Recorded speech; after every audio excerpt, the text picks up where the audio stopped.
Thank you, thank you. Thank you. Thank you. Thank you. Don't say polo. Don't say polo. Thank you, thank you. Thank you. The last few days remind us that the life of every living thing and the breath of all mankind is in the hands of God.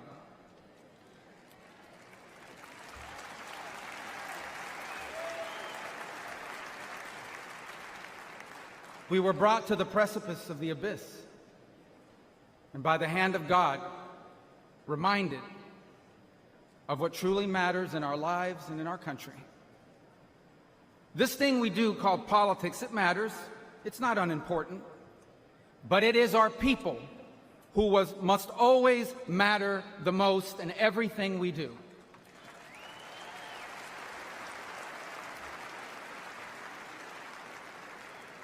By giving voice to everyday Americans, President Trump has not just transformed our party, he has inspired a movement.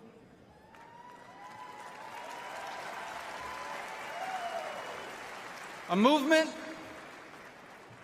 of the people who grow our food and drive our trucks, the people who make our cars and build our homes, the people whose taxes fund our government, and whose children fight our wars. Americans like Corey Comparatori. He was a former fire chief and a loving husband. He was described as the best dad a girl could ever ask for. As a man of God who loved Jesus fiercely and looked after members of his church. Corey was one of the millions of everyday Americans who make our country great. He wasn't rich, he wasn't famous, and the only reason why we know his name and story now is because last Saturday, he shielded his wife and daughter from an assassin's bullet and lost his life the way he lived it, a hero.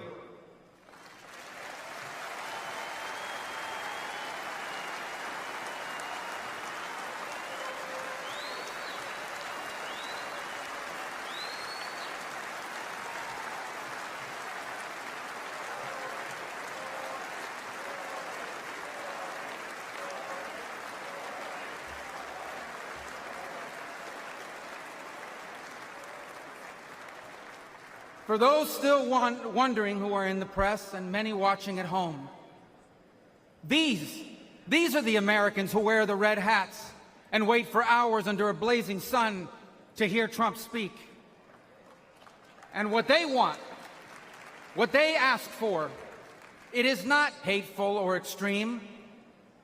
What they want is good jobs and lower prices. They want borders that are secure, and for those who come here to do so legally. They want to be safe from criminals and from terrorists. And they want for our leaders to care more about our problems here at home than about the problems of other countries far away.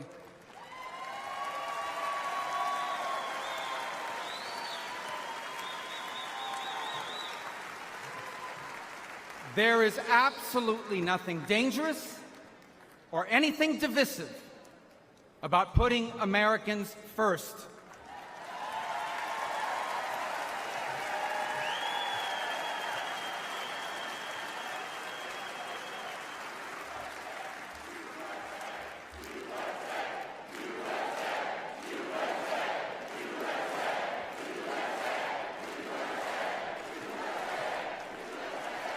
Those who are offended, anyone who is offended about putting America first has forgotten what American is and what American means. American isn't the color of our skin or our ethnicity. Americans are people as diverse as humanity itself.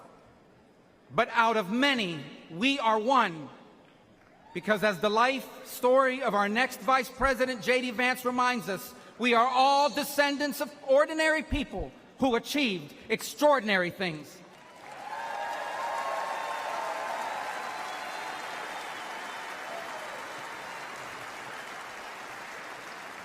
Who do we come from? We come from pioneers who ventured west to chase their dreams, and slaves who overcame bondage to claim their right to the promise of America. We come from exiles who fled tyranny in search of freedom, and of immigrants who left behind all they had and knew because they could not be or achieve God's purpose for their life in the nation of their birth. That is an American.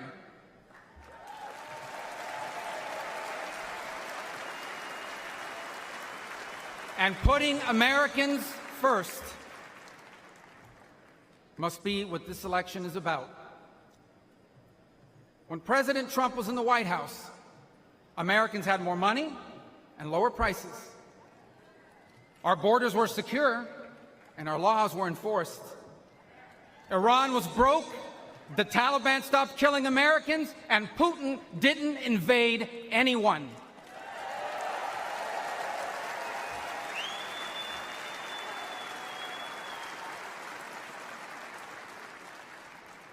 Now, under Biden, high prices devour paychecks. Criminals and drugs are allowed to flood into our country and terrorize our people. And Iran has money to support terrorists. The Taliban humiliated us in Afghanistan, and not one, but two major wars have broken out. My fellow Americans, the only way to make America wealthy and safe and strong again is to make Donald J. Trump our president again.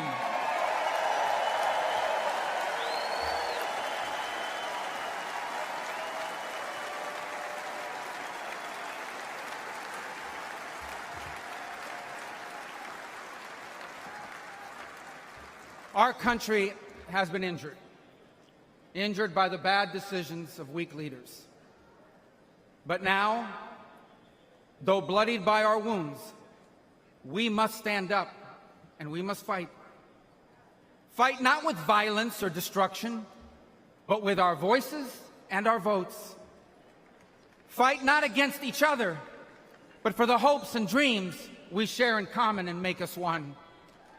And fight for an America where we are safe from those who seek to harm us on our streets and from abroad.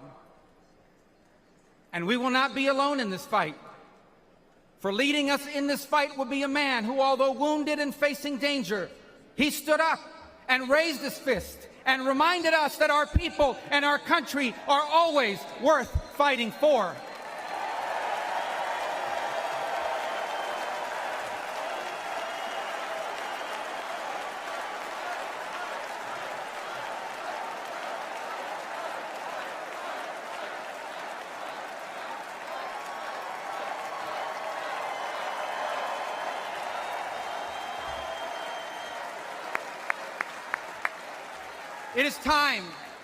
It is time to put our country and our people first again.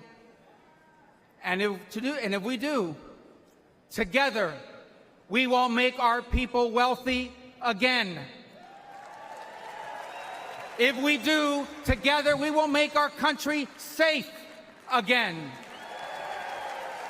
Together, we will make Donald Trump our president again.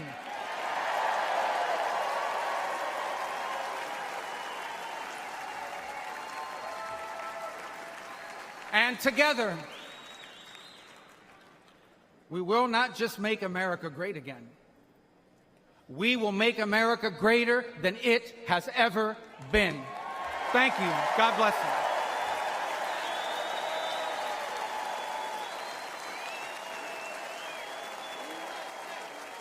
you. Ladies